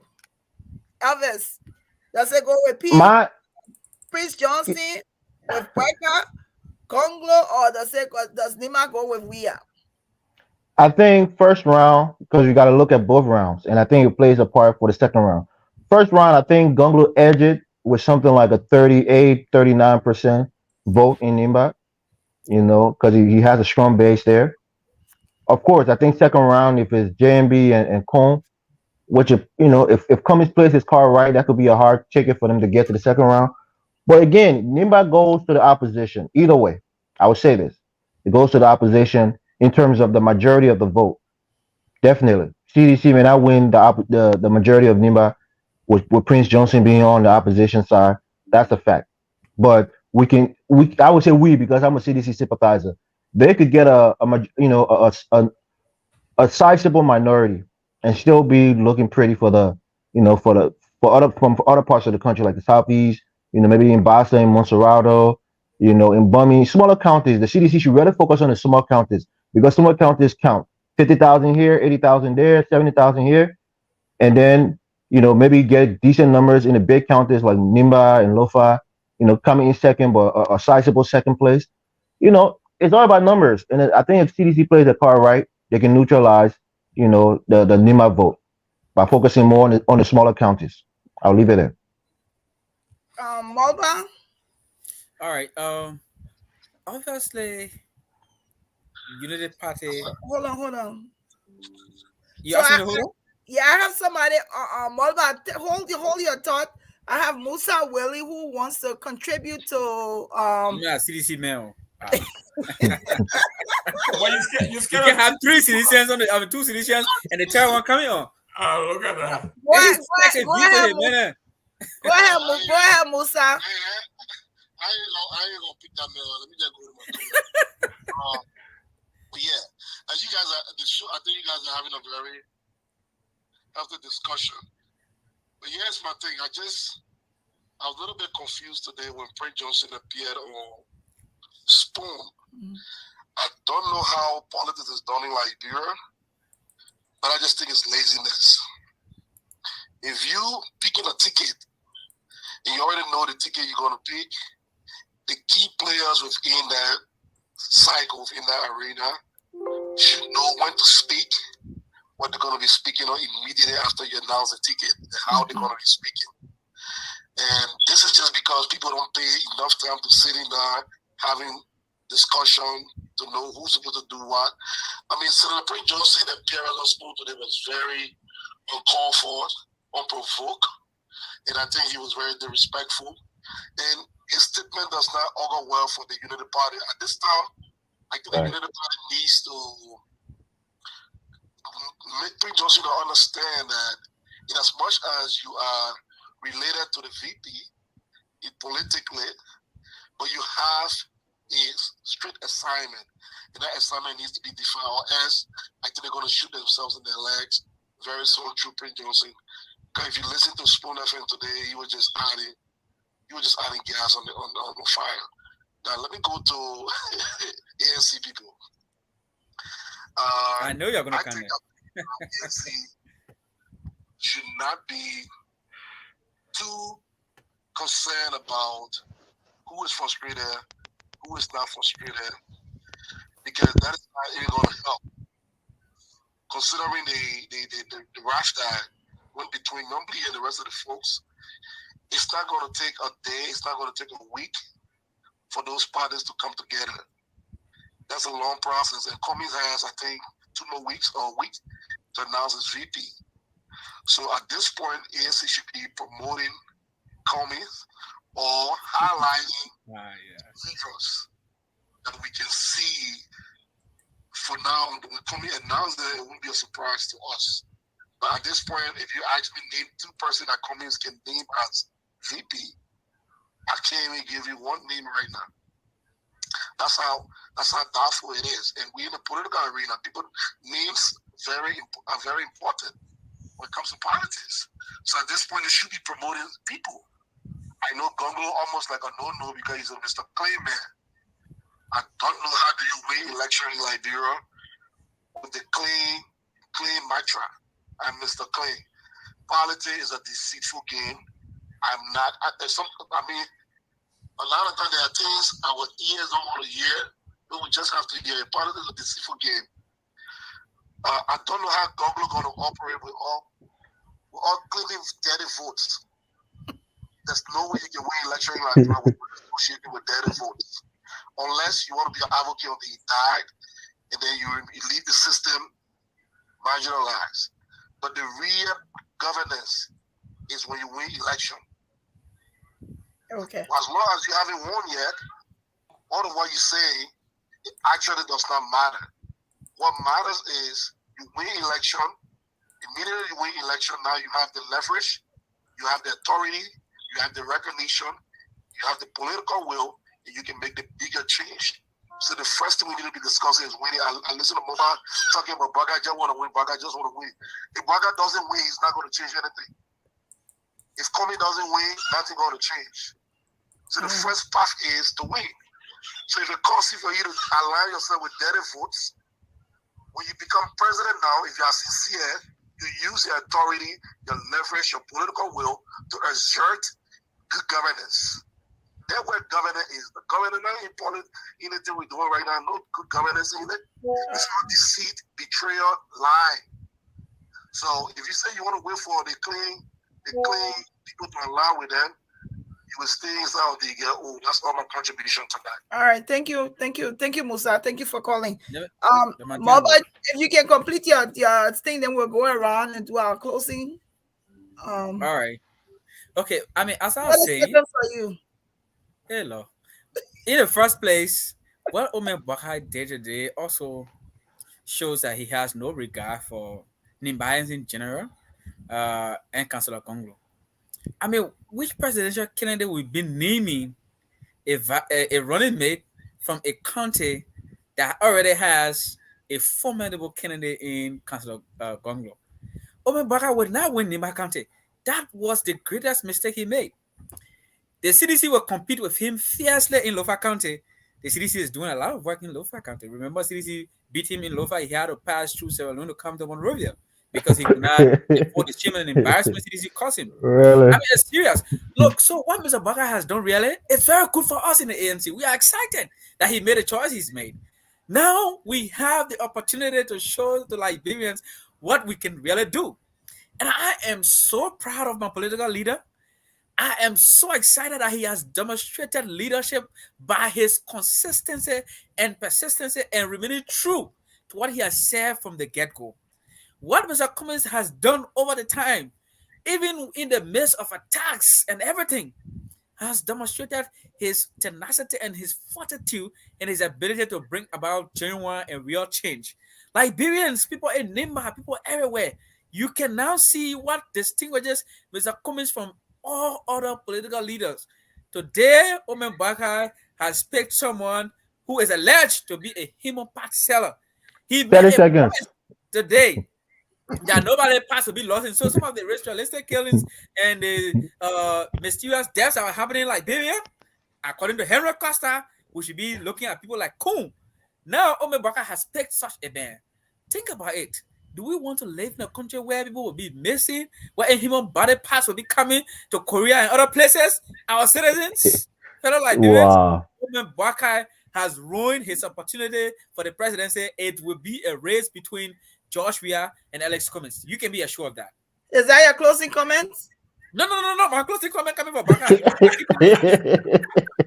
They got Latam business. Put the hours on the clock for them. Elvis, let's go. Let's start with you for your closing comments. Right.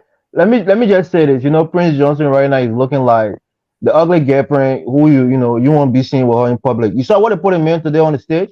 They put him way on the periphery. He was way on the side. Not even anywhere beyond, Boakai, even next to your own man, Koung. So he's the kind of person nobody wants to be seen with in the daytime. But at nighttime they can have their little meeting and do what they need to do. Yeah. So Prince Johnson is not somebody that the international community is looking at Boakai and saying, well, that's a good person to associate with. Boakai himself criticized Prince Johnson and CDC for collaborating in the last election when the sanction came down. So for me, this whole election is going to be, it's going to be great. It's a great time in our country history to be alive, to witness and be, and take part in these discussions. Because quite frankly, this is what we want to see in our country. Democracy practiced in its true nature. So for me, I think Boakai pick was a disaster, and I think that's maybe what Cummins was waiting for to see if he had gone with Yombly. Maybe he would have gone, and try to entice, Koung. If he went with, Koung, maybe he can now try to get Yombly. But I think, in all honesty, in full disclosure, as my mother's a Basa woman, so definitely, if it's not we, I want to see Yombi there as the vice president. So I would say that maybe I have some implicit bias there, but I think for for Morba and his people, you guys should try to reconcile. Musa Ability is acting like an emperor. Maybe Komis can tone him down a little bit, bring Yombli back into the fold, give her political, leadership position, and you guys can go together and see how it goes. I mean, Komis is likable. With Yombli, he would be a formidable force to the CDC. I'll leave it there. Thank you guys for having me on tonight. It's a pleasure. Mobile will go to you, and then me and Mr. Gaiman will close us. I hate for Mr. Gaiman to close after me, but you heard the comment. It doesn't matter. She's hosting. Let me. I can go, and then you. No. I mean, it's okay. You host now, so I want to debate with you before you can mute my microphone. So, fellow Liberians, let me give you a brief track record of Joe Boakai since 2017. When Boakai took over the United Party as standard bearer in 2017, he fractured and split the United Party. The United Party went after Mrs. Salif viciously. He did nothing. And when they asked him, he said, "Oh, he's not the one saying it." Even though in the background, he was backstabbing Mrs. Salif and maligning her character. He tried to stay away from the characters and everything the United Party did as a government. He distinguished himself from what the United Party government did. He said, "Oh, they were doing a thing. I was sitting there. In fact, I was parked race car." He never took responsibility. But at the end of the day, what happened in the United Party? He split the United Party. He fractured the United Party. Fast forward, when we formed the CPP, all other persons, Benana Yue with all his characterizations, took over the CPP. Somewhere, somehow, we were together. Yombli Kim took over the CPP. Somewhere, somehow, we were together. From the day Boakai came as CPP head, the CPP split and fractured. Everybody went helter-skelter. We were in court. We were doing this and that. Omen Boakai again display his lack of leadership, his lack of political shrewdness, and his vindictiveness. He displayed that in CPP. Again, he left the CPP with two political leaders, Yombli Kanga Lawrence and Benana Yue. Today, at the crowning ceremony of his vice presidential candidate, what happened?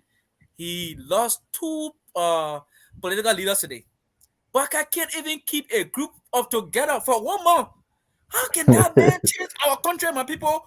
Why are we trying to throw our country backwards? I mean, let me tell you this. You cannot be considering Mr. Boakai to be a candidate in a country where George Weah has ruined. Hey, my people. Yeah, let's wake up. Let's stand up for the first time. Let's stand up for our country. What can Mr. Boakai offer? Who knows Boakai in the international community? Where is the friend Boakai has? The very things we cry for from George Weah. George Weah can bring international development. He can bring international partners. Boakai ain't get nothing. So what we bringing Boakai there for now? Unfortunately, he has age. He does not have the strength to go around the country, my people. Let's stop hurting ourselves and hurting our country. Boakai has nothing to offer to Liberia. He will be a worse person than George Weah is. I can tell you that for certain. Boakai will be worse than anything George Weah has been in our country. Do we want to throw our country backwards again, my people? Hey, Liberians, let's open our eyes. Let's see real leadership. Age been down the thing, down that age, we want somebody who can change our country. Boakai certainly cannot change our country. Look at the way men making decisions in the opposition. That kind of man in Liberia. So when I may become president, the day you disagree with Boakai, you feel you can't live in Liberia because the man will destroy you. He do not the people in the opposition community. Liberians, open your eyes. Alex Cummings represents change. Let's go for him. Hey, my people. Well, don't cry. Don't cry. It's okay, Mama. It's okay. Don't cry. Making the same mistakes. Thank you, Mova. Mr. Gonglo, would you like to give your closing comments? Yes. Leo Johnson is even he say he been calling, he can get through. You want to say a few things. I don't know what is possible. So if he can say under 1 minute because we're doing closing comments. Can you say that under 1 minute? Okay, so I will try to put on. Yeah, talk. Yeah, can you hear me? Yes. Yeah, we are. Yeah, we are. Thank you very much. And thank you very much, Sis Glennon, for allowing me to say a few words quickly. I just wanted to say, I think a lot of people are not realizing a form of consistency here with VP Boakai. That he seems to be indecisive a lot of the time. Like, you've heard nothing from him all through. And you come up with a decision like this, and I was a bit surprised. It felt like Koung had thrown some shades today at Ure and Youngly. Instead of Koung being magnanimous and reaching out and saying, I know that there are some of our friends out there who may not be okay now that I've been selected. As someone who's selected, it is my job to go out there, try my best, reach out to them and figure out where we can go. He failed. I was really hoping to hear that today, that he was going to particularly reach out to Youngly, to Costa, to Ure in his speech by saying, I will be the first person to their doors to try and see how we can figure things out, because we understand that this is difficult. I didn't hear that. And the arrogance that's coming from Unity Party, teasing people with it on social media and all of that stuff, teasing the Costas and them, I think this is going to be very dangerous for them going further. If they don't manage this situation, I think it could blow up in your faces. Thank you. Right. Thank you, Leo. Thank you, Leo. Excellent points. Thank you, Leo. Mr. Gonglo, closing comments? Well, so here is my closing. I don't want to be the Moluba who just go all over the place, but here is my closing.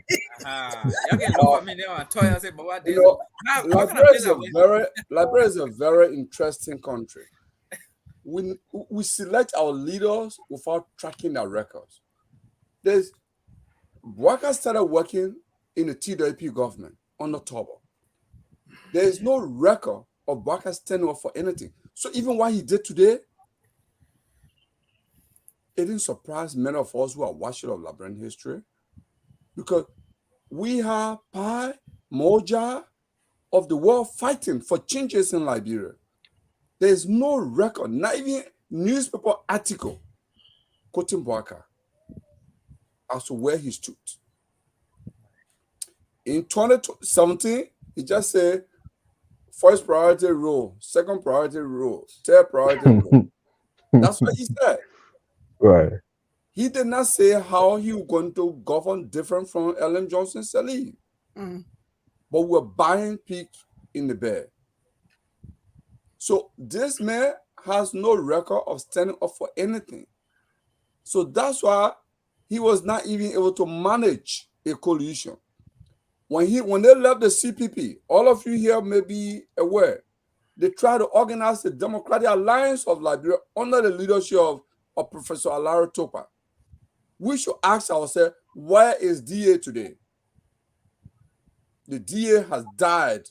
And from my reliable source, because I'm close to the guys who are around Professor Alaro Topa, Boakai said in their faces that he does not like the progressive. The progressive are the one that caused the problem in Liberia. Wow. So that's why the DA died a natural death. So this is a man who is promising a change, a fundamental radical change. And what Liberia needs is a fundamental and radical change. But he said he does not want those who fight for changes. So for me, his decision today mirror who he is and who he has all along been. Like Michelle Obama said, power reveals who you are. Okay? And that's what I would say. All right. Thank you, Mr. Gonglo. And to all of our guests watching, we want to say thank you, the audience. Thank you for sticking with us. Thank you for hanging in there. We're sorry that we couldn't take a lot of calls today. We also want to say thanks to Dennis and Anthony for giving us the opportunity to serve in the capacity as host today. We've had a good time. Thanks to Mulba and Elvis for coming on. And I will close with this, whether it is Councillor Gonglo. I didn't finish. I didn't close. No, you were close. You were close after me. I said that. No, I want you to close the show. You did a All right, go ahead. Go ahead, Mr. Gayman. Mulba, please don't interfere with me and Mr. Gayman friendship, please. No, I tried to they both from Lofa left fighting war business everywhere. Really, Mr. Gayman. Ladies and gentlemen, Morba, thank you. I've always asked to come on because you have always brought your best. Maurice, same thing, Mr. Gonglo. As a statistician, nobody can beat you on it here. We know that we all love our country. And Glennis, thank you very much for stepping in. One of the things that we all agree on here is that everybody that wants to run for president to lead a country, it is not an easy choice. It is not an easy decision to make. I have always criticized my own senator for Grand Bassa County. I've been very harsh on her, but never to the extent where I would be disrespectful to her or to Mr. Cummings. We may make fun and all of that, but nobody here that I know of has ever disrespected somebody else because you don't like their politics or because they disagree with you. And as much as I have always disagreed with nobody, I have to stand here to say I would not accept anybody insulting, not only because she's a lady, but as my senator, to say the kind of things that you were saying and then denigrate the entire Bassadom by saying we cannot be trusted. It's just terrible. And then saying that she's hostile, she's emotional, she wasted hot tea on somebody and all that. This is a man who killed somebody on national TV, mutilated President Doe, cut his ears. And he's sitting there talking about somebody wasting water or hot tea on somebody. As bad as that is, it's nothing compared to killing somebody, a live human being on live TV, drinking Budweiser. So I would say, if Mr. Boakai was this wise man, he would have thought that, listen, instead of burning bridges here, I would have said to these folks, ladies and gentlemen, a decision had to be made. I have made it. Let's come together and make it work. You cannot make a decision and throw shade at the same time and then have your surrogate, who is like a blind man. He said, I'm going to stone you. You know what that means? He had that stone behind his back already. They knew what they were doing by putting Prince Johnson out there to come here and basically curse everybody. I deliberately waited for his call on Spoon and listened to what he said today about all the other folks. It is unprofessional. Leaders don't do the thing these guys are doing. I've never seen this. And the Liberian people are listening. And we are looking for a better team than this team. A better team, because Liberia cannot go anywhere with a uniparty state. We cannot have one dominant party that runs everything. It cannot work. We need an opposition. We need an opposition. We need a Republican and a Democratic Party kind of thing where the folk can have an alternative.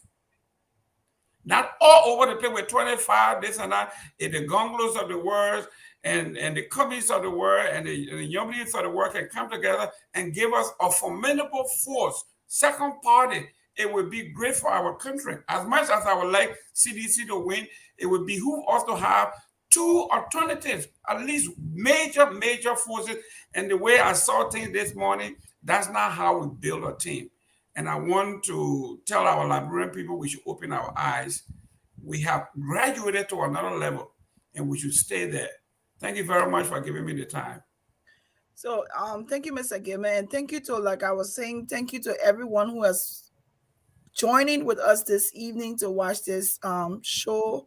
Thank you to Anthony and Dennis for allowing us to be a part of this program this evening.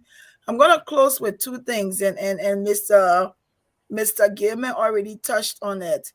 Before I get to that point, I want to say to Mr. Gonglo and Mr. Cummings, wherever you are in your presidential race, it behooves you now to see that this direction that VP Boakai has chosen is not the right direction for Liberia.